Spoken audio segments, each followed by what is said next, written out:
আসসালামু আলাইকুম। আশা করছি সকল আল্লাহর অশেষ রহমতে ভালো এবং সুস্থ আছেন। আমি শিহাব ট্রাভেলিং হাজির হয়ে গেলাম সৌদিয়া কোচ সার্ভিসের বহরে যুক্ত হওয়া নতুন মার্সিডিজ বেঞ্জ ট্যুরিজমো বাস সম্পর্কে বিস্তারিত তথ্য নিয়ে। তো চলুন আর কথা না বাড়িয়ে শুরু করা যাক আজকের ভিডিও।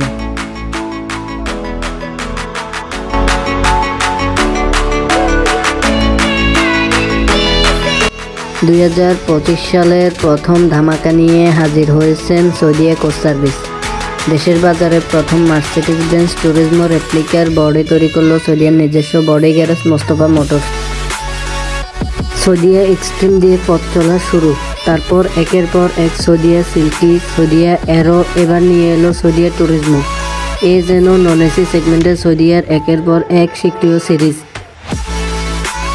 নিজস্ব অঙ্গ প্রতিষ্ঠান মোস্তফা মোটরস কর্তৃক নির্মিত মার্সিডিজ বেঞ্জ ওয়েব 1623 চেসিসের উপর তাদের নতুন সিরিজ উন্মোচন করেছে, যা সৌদিয়া ট্যুরিজমো সিরিজ নামে ট্যাগলাইনে যুক্ত হতে চলেছে বলে শোনা গেছে। মার্সিডিজ বেঞ্জ ট্যুরিজমো সিরিজের আদলে তৈরি এই non AC bus. Mercedes Benz web 1623 front ইঞ্জিনের চেসিসের উপর এই বাসটি নির্মাণ করা হয়েছে। মার্সিডিজ বেঞ্জের ওয়েব 1623 সম্পর্কে সংক্ষিপ্ত আকারে বলতে গেলে এটি 11.9 মিটার প্রায় 12 মিটার লম্বা চেসিস,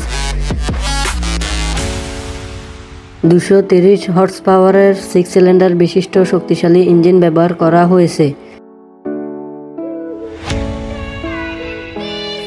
বাসটি দেখতে এসি মনে হলো এটি সম্পূর্ণরূপে নন এসি বাস।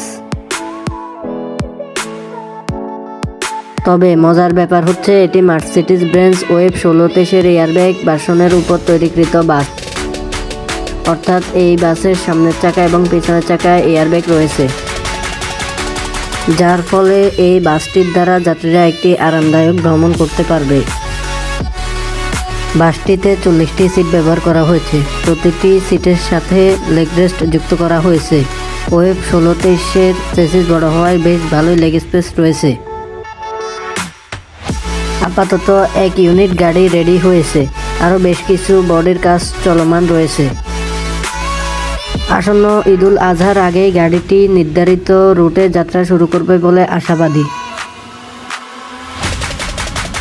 আজকের ভিডিও এই পর্যন্ত। ইনশাল্লাহ পরবর্তী কোনো রিভিউ অথবা ভিডিও নিয়ে দেখা হবে আপনাদের সাথে। আমি শিহাব ট্রাভেলিং বিদায় নিচ্ছি। আল্লাহ হাফেজ, আসসালামু আলাইকুম। কোনো প্রকার ভুল ত্রুটি হলে ক্ষমা সুন্দর দৃষ্টিতে দেখবেন এবং এই বাস সম্পর্কে আর কোনো তথ্য জানা থাকলে অবশ্য কমেন্ট করে জানাতে পারেন আমাদের কমেন্ট বক্সে।